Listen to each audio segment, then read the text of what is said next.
All right, so transiting the St. Lawrence Seaway locks. Here's some of the equipment and the process that you need. So first off, make sure that you register at the Great Lakes St. Lawrence Seaway website.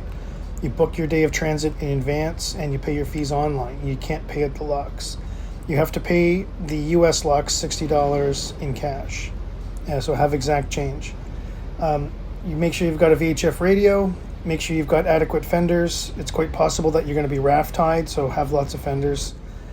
You need 2 line handlers, so have 2 people on board. Make sure you've got approved life jackets. That's US and Canadian regulations. And then make sure that your boat has all equipment specified by the Safe Boating Guide, as well as the Recreational Boating Guide, published by the US Coast Guard. And just as a last tip, when you're heading downstream, most of the locks, you are on starboard side, except for Barhanois, that is on the port side. Enjoy your transit.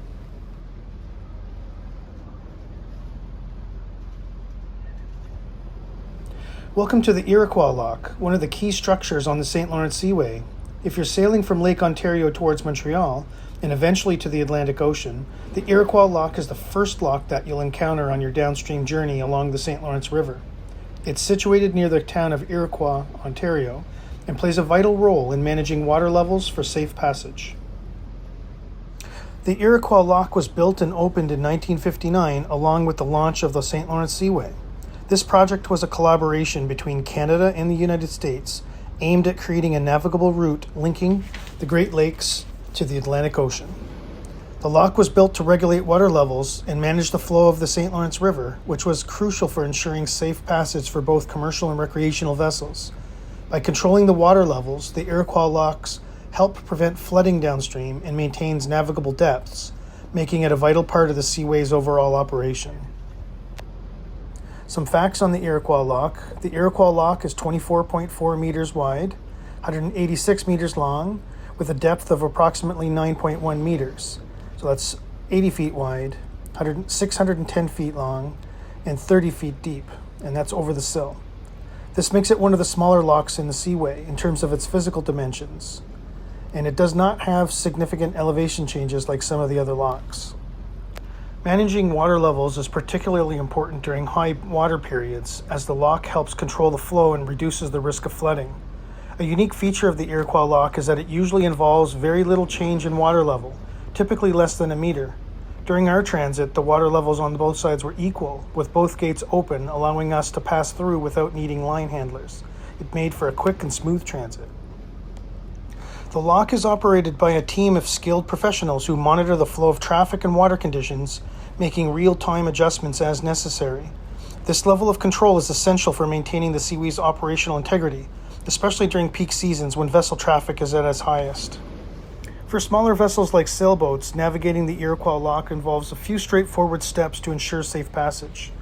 As you approach, you'll first need to dock at the designated area for pleasure craft. There you'll find a call box to notify the lock attendants that you're ready to transit. After the call, watch the electronic display board for instructions. Once the light turns green, you're clear to enter the lock. You might also hear a voice over the PA system reminding you to proceed, as the operators prefer not to keep the lock waiting. These procedures help maintain smooth operations and ensure the safety of all vessels regardless of size.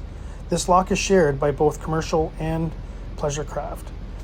Once inside the lock, the water level is adjusted smoothly in efficiency, if needed, using the lock's advanced hydraulic systems. For small pleasure craft, lines are passed to secure the vessel if there's any drop in water level. However, in our case, the water levels of the upper and lower rivers were the same, so no adjustment was necessary. After the minimal change, the gates opened and we were free to continue our journey downstream.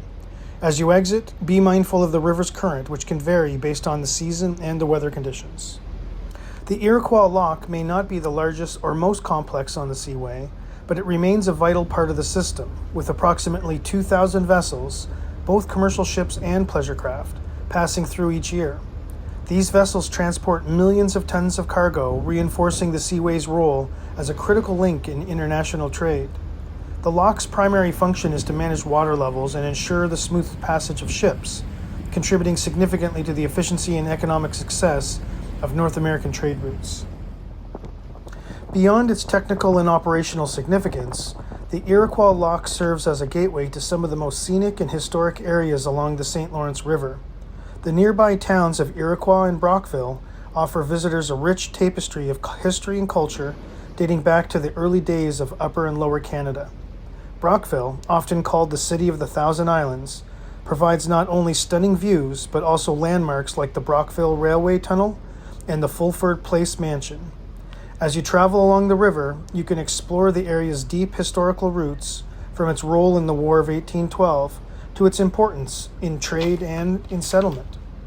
The region also offers ample recreational activities such as sailing, fishing, and exploring the picturesque islands and shorelines, making it a vibrant destination for both history enthusiasts and outdoor adventurers. We hope that you enjoyed this in-depth look at the Iroquois Lock, and we invite you to continue exploring the fascinating world of the St. Lawrence Seaway with us. Up next, we'll dive into the Eisenhower and Snell locks, where we'll uncover more of the engineering wonders that keep this vital waterway running smoothly. Stay tuned!